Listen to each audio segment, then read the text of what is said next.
After 40 years of working construction, I finally retired to a mountain cabin to live quietly. But the same week I unpacked my bags, my son-in-law called with an arrangement, and suddenly my peace came with new roommates I never invited.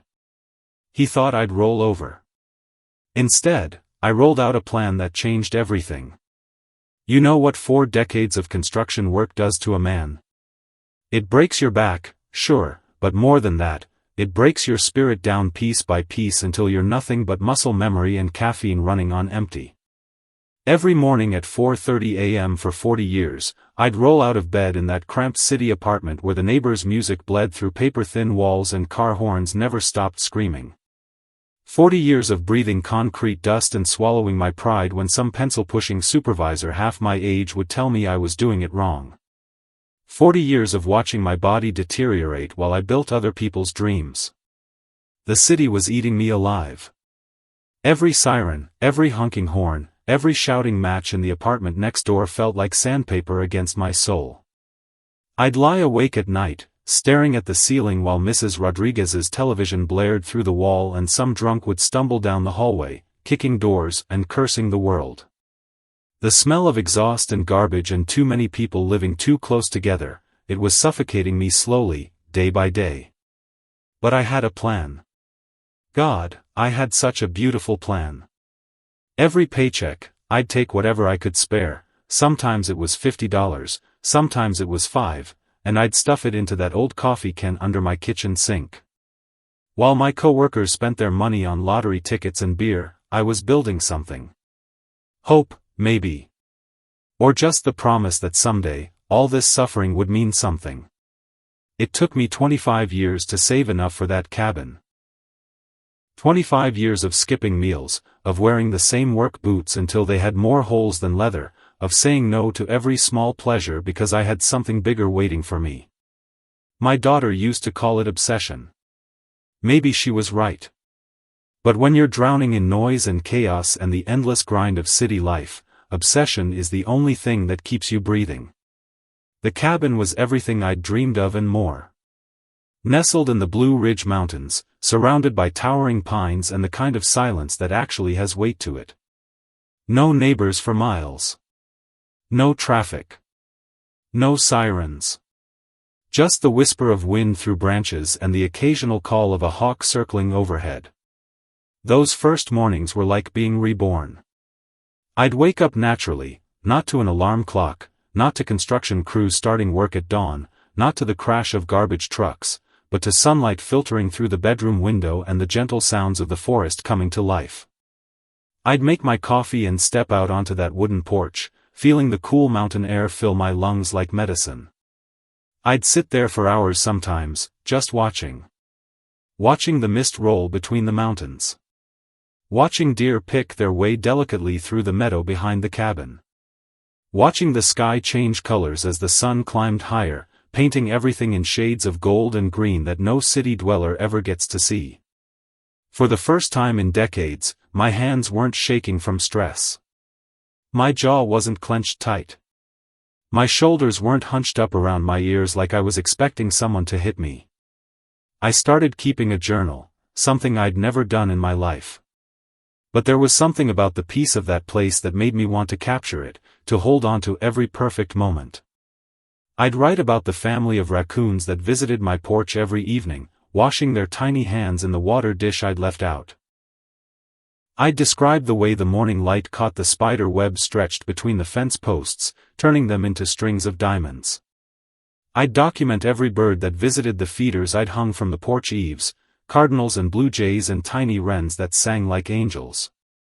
This was healing. This was what I'd worked for, what I'd sacrificed for, what I'd dreamed about during all those sleepless nights in the city. This was my reward for 40 years of backbreaking labor and swallowed pride. This was mine. But peace, I was about to learn, is a luxury that other people think you don't deserve. The call came on a Tuesday morning in my 3rd week at the cabin. I was sitting on the porch with my coffee, watching a red-tailed hawk circle overhead, when my phone rang. The sound was so jarring in that perfect silence that I nearly dropped my mug. The caller ID said, "Marcus, my son-in-law." Now, Marcus had never called me before. In the 8 years he'd been married to my daughter Sarah, we'd maybe exchanged a dozen words that weren't part of some family gathering small talk. He was one of those smooth-talking, clean fingernail types who worked in sales and always seemed to be looking over your shoulder for someone more important to talk to. The kind of man who'd shake your hand while calculating how much money you made based on your shoes. "Hey there, Dad," he said, and I already hated the familiarity in his voice. He'd never called me Dad before. It was always, "Sir," or nothing at all. "How's retirement treating you?" I should have hung up right then. I should have trusted that sick feeling in my stomach that told me this conversation was going to cost me something precious. But I was still operating under the old rules, the rules that said you're polite to family, even when they're not really family. "It's good, Marcus. Real good. That's great to hear. Listen, I've got a bit of a situation here, and I'm hoping you might be able to help us out." The way he said, "us," like he was speaking for my daughter, like they were a united front and I was the outsider who needed to prove his loyalty. "What kind of situation?" "Well, you know my parents, right? Tom and Linda. They're getting up there in years, and their apartment building just got sold. New owners are renovating, and they need to be out by the end of the month. It's been a real nightmare trying to find them something suitable on such short notice." I waited for him to get to the point, but apparently, this was the point. He wanted me to offer. He wanted me to volunteer my sanctuary, my hard-earned peace, my reward for 4 decades of suffering. When I didn't immediately speak up, he pressed on. "The thing is, we've been thinking, you've got all that space up there now, and you're all alone anyway. It might even be good for you to have some company. My parents are great people, quiet, clean, won't be any trouble at all. And it would just be temporary, just until we can find them something permanent." There it was. You're all alone anyway. Like being alone was a problem that needed solving. Like the solitude I'd worked 25 years to afford was some kind of pathetic state that any reasonable person would want to escape from. Like my peace was just empty space that other people could fill with their needs and their noise and their assumption that I owed them something. How temporary? I asked, though I already knew the answer would be meaningless. In my experience, temporary family arrangements had a way of becoming permanent real quick. Oh, just a few months at most. Maybe through the summer while we get everything sorted out. And of course, they'd contribute to expenses. They're not looking for a handout. But they were looking for a handout. They were looking for free housing in a place I'd spent my life savings to buy, in the one space on earth where I could finally breathe. They were looking to take the thing I valued most and turn it into a charity case, a family obligation, a way for Marcus to solve his problems without spending his money or making any real sacrifices. The silence stretched between us while I sat there, feeling my chest tighten and my jaw clench just like it used to in the city. The hawk was still circling overhead, but suddenly it looked less like freedom and more like a warning. "I know it's a lot to ask," Marcus continued, and his voice had taken on that practiced, sales pitch tone that probably worked great on his customers. "But family helps family, right? Sarah and I have been talking about it, and we really think this could work out great for everyone involved." Sarah and I. Like my daughter was part of this ambush. Like she'd signed off on turning my refuge into a boarding house for his parents.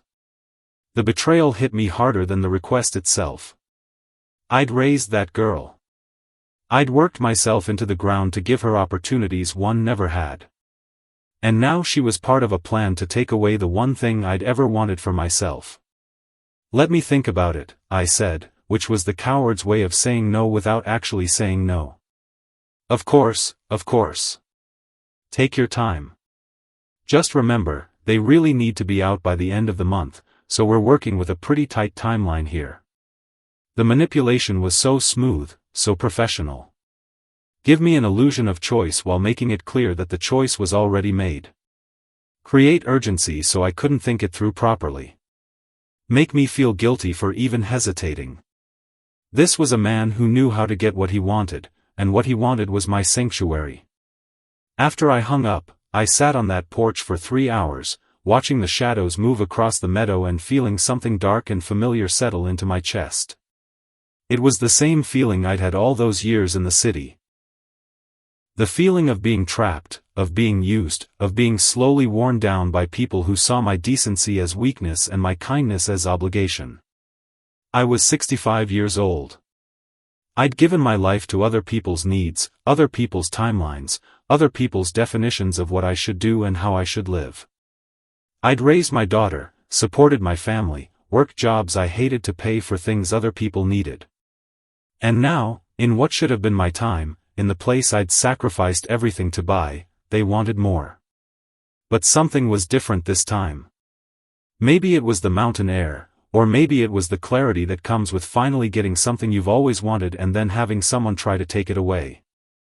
For the first time in my life, I wasn't just angry, I was calculating. See, 40 years in construction teaches you a lot about problem solving. When you're building something, you can't just muscle your way through every challenge. You have to think ahead, plan for complications, anticipate where things might go wrong. You have to understand the foundation before you start building the walls. That night, I opened my laptop for the first time since moving to the cabin. I started researching. I looked up tenant rights in my state, property laws, what constitutes legal residency. I researched Marcus's business, his financial history, anything I could find in public records. I wasn't sure what I was looking for yet, but I knew that knowledge was power, and I was tired of being powerless. What I found was interesting. Marcus's sales business was struggling. He'd taken out a second mortgage on their house 6 months ago. He'd defaulted on a business loan the year before. He was drowning financially, and now he wanted to solve his problems by parking his parents in my cabin rent-free. But here's what really got me. In my research, I discovered that Tom and Linda weren't being evicted at all. Their building wasn't being renovated. I found the property management company's website, and they were actively advertising available units in that same building. Marcus had lied to me completely. This wasn't about helping elderly parents in a housing crisis. This was about a grown man who couldn't manage his finances looking for ways to cut his expenses by imposing on family. This was about taking advantage of the old man who'd worked himself to death and finally gotten something nice, because surely he'd be too polite or too guilty to say no. That's when the anger really hit me. Not the hot, immediate rage that makes you say things you regret, but the cold, focused fury that comes with understanding just how little respect someone has for you. Marcus thought I was weak. He thought I was naive. He thought I was some broken-down old man who'd be grateful for any scrap of family attention, even if it came with conditions and costs and the complete destruction of everything I'd worked for. He was wrong about that. Dead wrong. I spent the next 2 weeks planning. I approached it like any construction project. First, you survey the site and understand what you're working with. Then you gather your materials and tools. Then you build something that will last. I drove into town and met with a lawyer, a sharp young woman named Catherine who specialized in property law and elder rights. I explained the situation without mentioning names, just asking hypothetical questions about property rights and what constitutes harassment or financial exploitation of elderly people. Hypothetically, I said, if someone was pressuring an older person to provide free housing under false pretenses, and that person's finances were unstable, what would you call that? Hypothetically, she replied with a knowing smile, I'd call that elder financial abuse. And hypothetically, if someone documented such behavior, they'd have grounds for legal action. I liked her immediately. I bought trail cameras. Not the cheap ones, but professional-grade equipment that could record high-definition video and audio. I told the local outdoor supply store owner I was interested in wildlife photography, which wasn't entirely a lie. I was definitely interested in documenting predatory behavior. I also started documenting everything. Every phone call, every text message, every conversation. I bought a small digital recorder and kept it in my pocket whenever I talked to Marcus or Sarah. I kept a detailed journal of dates, times, what was said, and how it was said. Most importantly, I started building relationships in town. I joined the local coffee shop's morning regulars, started shopping at the farmers market, attended town council meetings. I wanted people to know me as the retired construction worker who'd moved up to the mountains, who was friendly and stable and definitely not losing his mind. Because I had a feeling that was going to be important later. Sure enough, Marcus called again the following week. This time, his tone was different, less sales pitch, more barely contained impatience. So, Dad, have you had a chance to think about our conversation? Because time's really running out here, and my parents are getting pretty stressed about their situation. I let the silence hang for a moment before responding. You know, Marcus, I've been thinking about it a lot. And I've got to ask, what exactly happened with their current place? I'd love to help, but I want to make sure I understand the whole situation. Like I told you, the building's being renovated. They have to be out by the end of the month. Right, but which building is that again? Maybe I could call the management company, see if there are any other options. The pause was long enough to tell me everything I needed to know. Oh, you don't need to worry about that. We've already explored every option. Your place is really the only solution. I see. And how long have they been living there? Look, Dad, I don't really have time for 20 questions here. Are you going to help your family or not? There it was, the mask slipping, the sales pitch giving way to barely disguised hostility. He was frustrated that I wasn't rolling over immediately, that I was asking questions instead of just accepting his story and opening my home to his convenience. Of course I want to help family, Marcus. I'm just trying to understand the timeline here. How long would they need to stay? I already told you, just through the summer. 3 months, maybe 4 at the outside.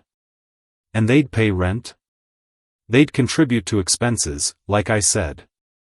How much? Another pause. We'd work all that out once they're settled in. In other words, nothing. They'd pay nothing, and I'd be the bad guy if I tried to bring up money later. This was getting more beautiful by the minute. Well, let me talk to Sarah about it first. This affects both of us, after all. Sarah's already on board. We discussed it before I even called you. Still, I'd like to hear it from her directly. Have her call me tonight, okay? I could practically hear him grinding his teeth through the phone. Fine. But Dad? My parents are really counting on this. Don't let them down. The guilt trip. The final resort of manipulative people everywhere. Make it about innocent third parties who'll suffer if I don't comply. Make me the villain for protecting what's mine. Sarah called that evening, and her voice was tight with an emotion I couldn't quite place. Embarrassment, maybe. Or guilt. Dad, Marcus said you had some questions about his parents staying with you. I do, honey. This is the first I'm hearing about any housing crisis. What's really going on? They just need a place to stay for a while. Marcus's business has been slow, and they're trying to help us out by reducing their expenses. It would really help if they could stay with you temporarily. At least she was being honest. Sort of. It wasn't about his parents needing help, it was about Marcus needing help and finding a way to get it without admitting he was failing. Sweetheart, I just retired. I bought this place so I could have some peace and quiet. Having houseguests for months, that's not what I had in mind. I know, Dad. But it's family. And you've got all that space. All that space. Like space was something shameful, something selfish. Like wanting to be alone in the place you'd worked your whole life to afford was somehow wrong. Sarah, are you happy? In your marriage, I mean. The question clearly caught her off guard.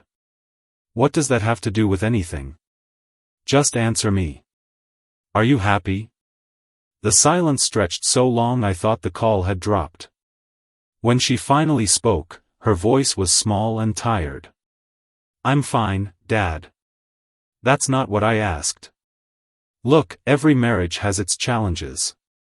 Marcus is under a lot of stress right now with work and his parents and everything. This would really help." There it was, the classic pattern. He's under stress, so everyone else has to sacrifice to make his life easier. His business is failing, so his parents need to move in with his wife's father. His finances are a mess, so the old man who just retired needs to subsidize his mistakes. What happens if I say no? Another long pause. Why would you say no? It's just a few months. But what if I do? What happens then? Dad, you're being really selfish about this. And there it was. The moment I'd been dreading and expecting in equal measure. My own daughter, calling me selfish for wanting to keep the one thing I'd ever bought for myself. Calling me selfish for not wanting to turn my sanctuary into a solution for her husband's problems. Sarah, I spent 40 years breaking my back to support this family.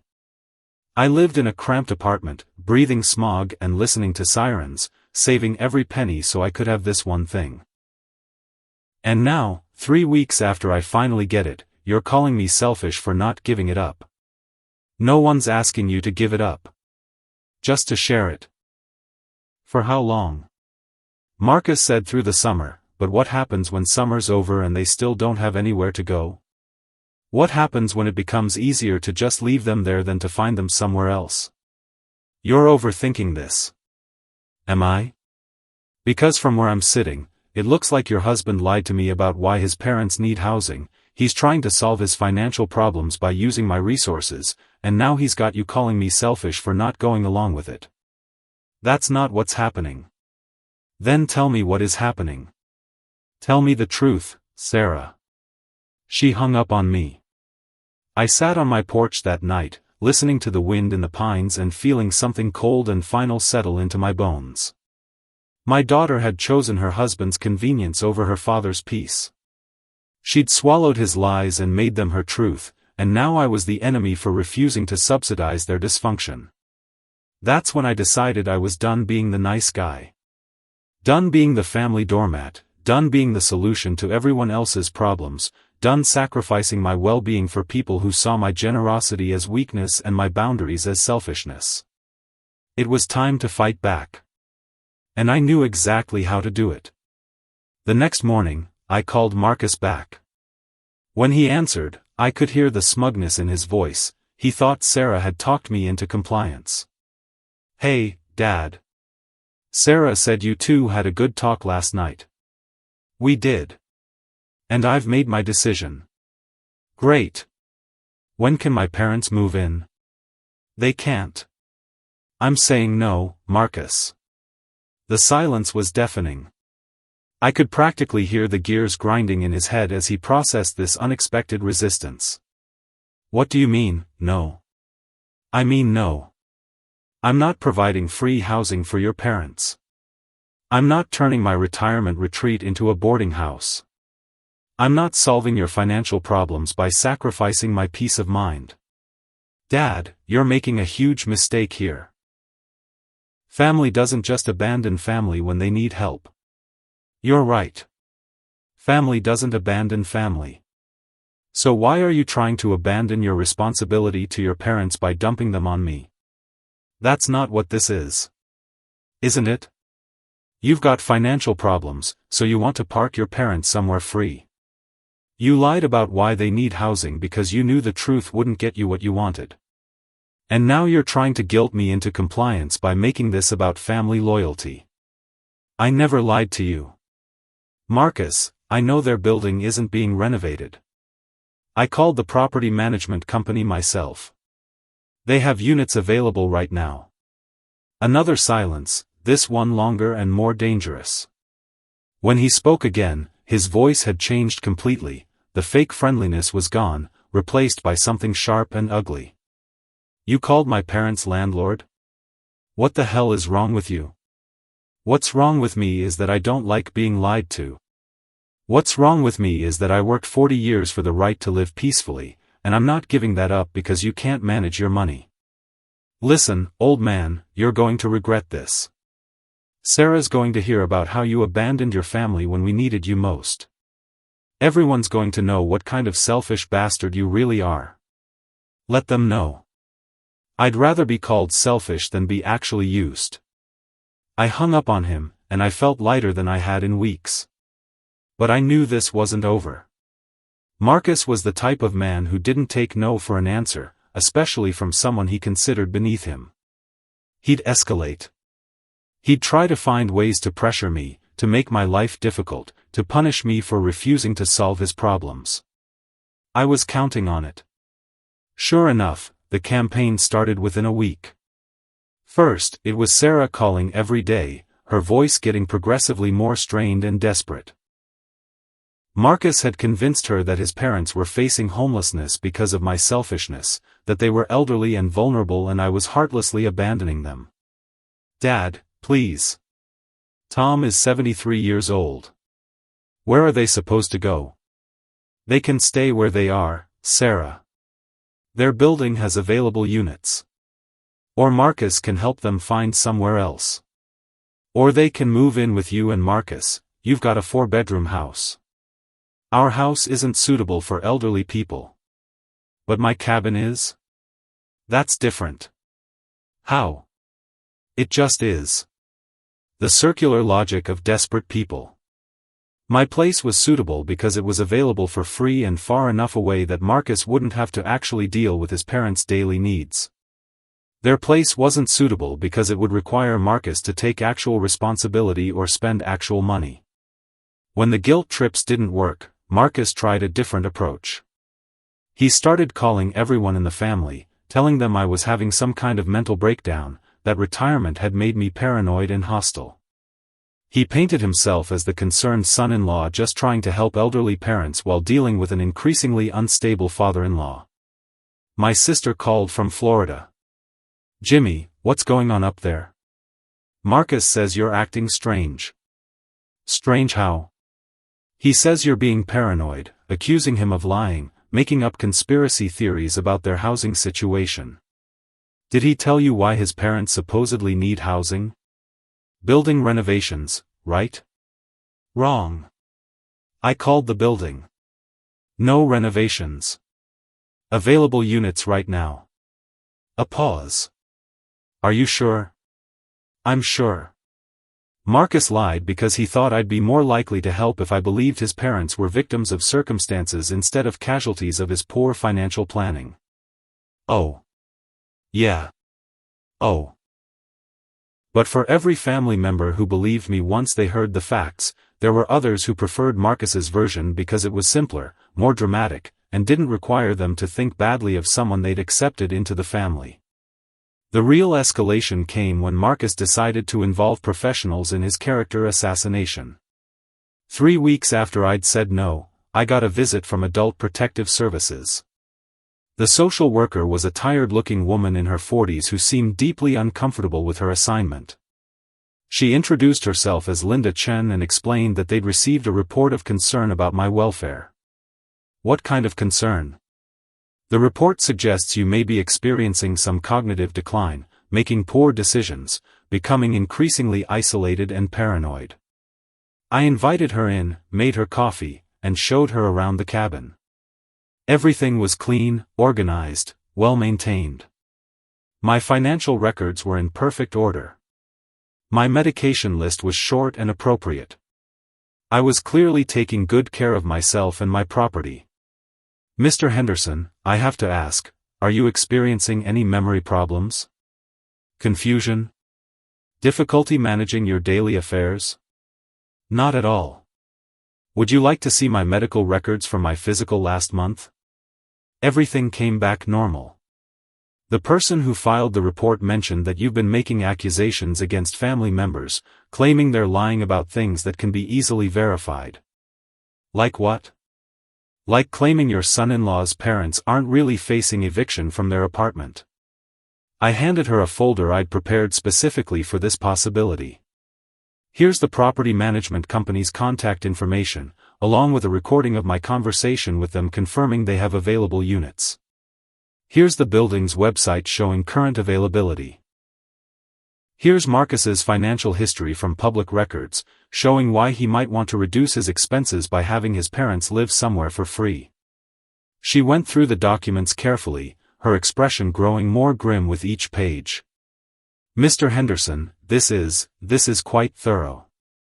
40 years in construction teaches you to document everything. I've also been recording my phone conversations with Marcus and my daughter, with their knowledge. Would you like to hear how Marcus threatened me when I refused to house his parents?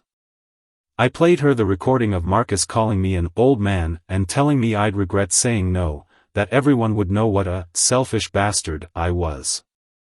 Linda Chen closed her folder and shook her head. Mr. Henderson, I'm going to be very direct with you.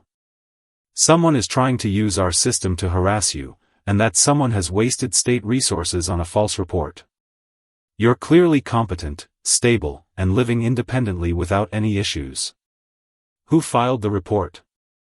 I can't tell you that officially. But I can tell you that false reports of elder abuse or neglect are a crime in this state, and people who file them can face serious consequences.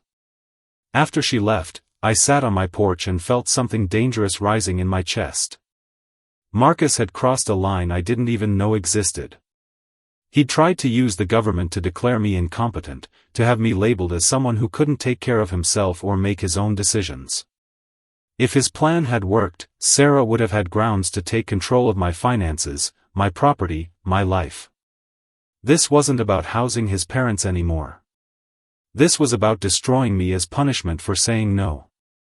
But Marcus had made a crucial mistake. He'd escalated to a level where I could fight back legally, officially, with the full weight of the system behind me. And unlike him, I had documentation, evidence, and the truth on my side. I called Catherine, my lawyer, and explained what had happened. File a harassment complaint, she said immediately.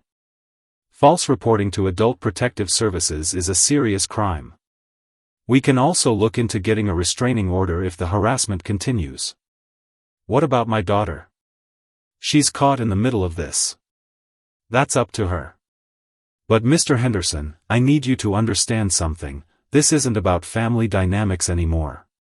This is about someone attempting to destroy your reputation and potentially your legal independence because you wouldn't give him what he wanted. That's not family conflict. That's abuse. That night, I made a decision that would have been unthinkable just a few months earlier. I was going to destroy Marcus's credibility the same way he tried to destroy mine. But unlike him, I was going to use only the truth. I spent the next week gathering every piece of financial information about Marcus that was available through public records. Business licenses, loan applications, court filings, property records, everything that painted a picture of a man who was drowning financially and willing to exploit his family to stay afloat. I also did something I'd never done before, I hired a private investigator. A retired police detective named Ray Morrison who specialized in financial crimes and domestic disputes. I don't want you to do anything illegal, I told him. But I want to know everything about this man's financial situation that's legally obtainable. I want to know how desperate he really is. What Ray found was worse than I'd imagined. Marcus wasn't just struggling with his business, he was facing bankruptcy. He'd defaulted on multiple loans, maxed out his credit cards, and was behind on his mortgage payments. He'd borrowed against his life insurance, cashed out his retirement fund, and taken a loan against Sarah's car. But here's what really got my attention. He'd also taken out a life insurance policy on his parents without telling them. A big one. $500,000 with Marcus as the sole beneficiary. That's not necessarily illegal, Ray explained. But it's interesting timing, taking out life insurance on elderly parents right before trying to move them into an isolated mountain cabin with someone he's trying to paint as mentally unstable. The implications hit me like a punch to the gut. If anything happened to Tom and Linda while they were staying with me, if one of them fell down my stairs, had a heart attack, got lost in the woods, Marcus would collect $500,000, and I'd be the one responsible for their welfare. If he'd succeeded in having me declared incompetent, Sarah would have been managing my property and finances. His parents would have been living in my cabin under her supervision. And Marcus would have been perfectly positioned to benefit financially from any tragedy that befell them. I stared at the insurance documents for a long time, feeling pieces of a puzzle click into place. This wasn't about solving a housing problem. This was about positioning elderly parents in a situation where they'd be vulnerable and Marcus would be positioned to profit from their deaths. Ray, how hard would it be to prove insurance fraud? Depends on what kind of fraud we're talking about. If someone was deliberately putting insured parties in dangerous situations, hoping to collect on their policies, that's not just fraud. That's conspiracy to commit murder. I wasn't ready to go that far yet. But I was ready to make sure Marcus never got the chance to find out if I was right. I called a family meeting. Not just Sarah and Marcus, but Tom and Linda too. I invited them all to the cabin for Sunday dinner, told them I'd been thinking about their situation and wanted to discuss it in person. They came expecting me to cave, to offer housing now that I'd had time to think about it. Marcus was practically glowing with anticipated victory. "Dad, I'm so glad you reconsidered," Sarah said as they walked up to the porch. "This means so much to all of us." "Let's eat first," I said. "We can talk after." I'd prepared a nice meal, pot roast, mashed potatoes, green beans from my garden. We sat around my dining table making small talk about the weather, the beautiful mountain views, how peaceful it was up here. Tom and Linda were lovely people, exactly as harmless and pleasant as Marcus had claimed. Which made what he was planning even more disgusting. After dinner, I served coffee and brought out a folder. "So," I said, "I wanted to talk to everyone about this housing situation. But first, I think we should all be working with the same information." I opened the folder and spread out the documents. Property Management Company contact info. Building availability listings. Marcus's financial records. The loan defaults and credit card max-outs. The mortgage arrears. Marcus told me that Tom and Linda were being evicted because their building was being renovated. That turned out to be false. The building has available units right now. Marcus's face had gone very pale, but he tried to maintain his composure. There might be some confusion about the timeline. No confusion. I called them directly. No renovations planned. No evictions. Available units. Tom looked confused. "Son, what's he talking about? You said our building was being torn down." "It's complicated, Dad." "What's complicated about lying?" I asked. "Marcus, why don't you tell your parents the real reason you want them to move in with me?" "I don't know what you're talking about." I slid another document across the table. "This is a printout of your financial status from public records. Bankruptcy imminent. Multiple loan defaults. Behind on your mortgage payments." Sarah was staring at the papers like they were written in a foreign language. "Marcus, what is this?" "It's financial harassment," Marcus said, but his voice was shaking. "He's been digging into our private business, trying to make me look bad because he doesn't want to help family." "And this," I said, sliding the final document across the table, "is the life insurance policy you took out on your parents last month. $500,000 with you as the sole beneficiary."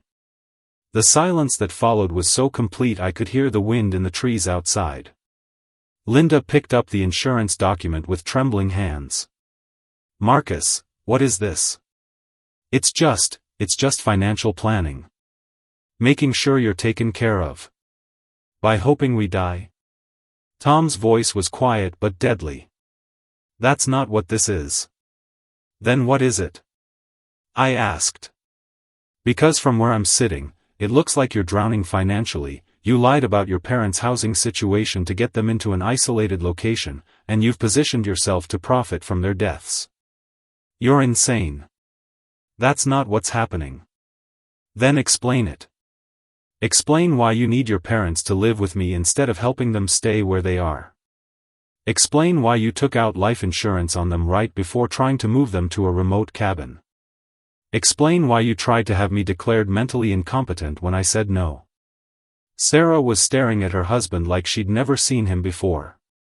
You did what? I filed a welfare check because I was concerned about his mental state. He's been acting paranoid, making accusations. Adult Protective Services told me that false reports are a crime, I said.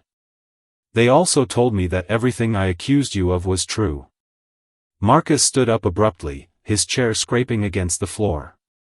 This is ridiculous. You people are crazy if you believe this conspiracy theory garbage. The only garbage here, Tom said quietly, is you lying to your family and taking out insurance policies on your parents without telling them. Dad, I can explain. Get out, Linda said. Her voice was soft but absolute. Get out of this house and don't come back. Mom, you don't understand. I understand perfectly. You've been planning our deaths and trying to hide us away where no one would notice if we died under suspicious circumstances.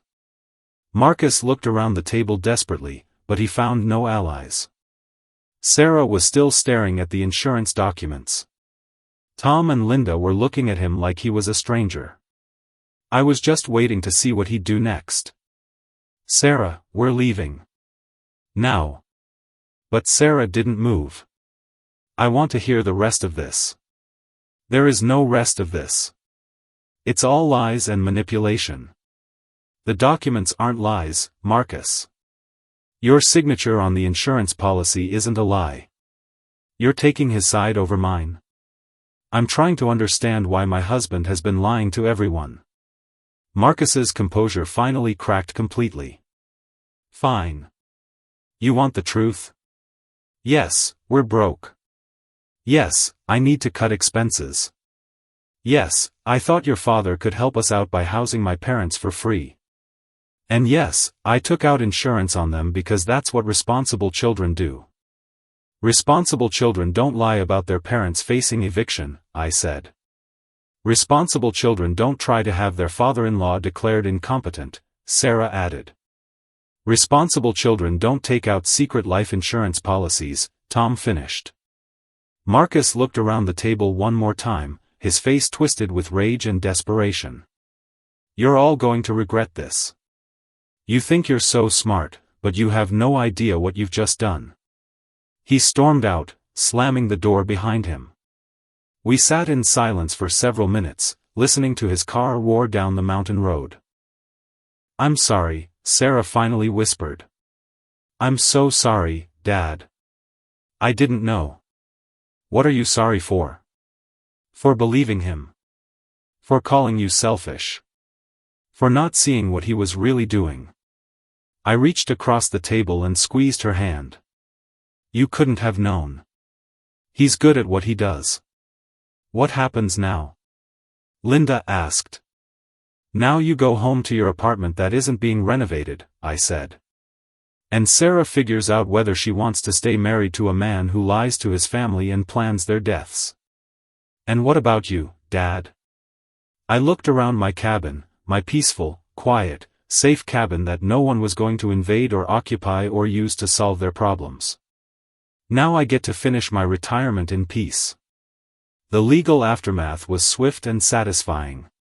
Catherine filed harassment charges against Marcus for the false Adult Protective Services report. The insurance company launched an investigation into the policy he'd taken out on his parents. His business declared bankruptcy 2 months later. Sarah filed for divorce within the week. She moved back to town, bought a small house near Tom and Linda, and started rebuilding her life without the man who'd been slowly destroying it. The most beautiful part was how quickly Marcus's lies unraveled once people started looking closely. His business partners discovered he'd been embezzling funds to cover his gambling debts. His friends learned that he'd borrowed money from dozens of people with no intention of paying it back. His reputation collapsed like a house of cards, and suddenly everyone could see what I'd seen from the beginning, a desperate, manipulative man who viewed his family as resources to be exploited. Tom and Linda kept their apartment, which was never under threat of renovation. They also changed their wills to leave everything to a charity, cutting Marcus out completely. 40 years of marriage, Linda told me during one of their visits to the cabin, and we never knew we'd raised a sociopath. You didn't raise him to be one, I said. Some people just choose to see the world as something that owes them whatever they want. 6 months later, I was sitting on my porch watching the sun set behind the mountains, a cup of coffee in my hands and absolute silence surrounding me. No roommates. No family drama. No manipulation or guilt trips or false emergencies. Just peace. Sarah visited every other weekend, bringing her kids to see their grandfather and enjoy the mountain air.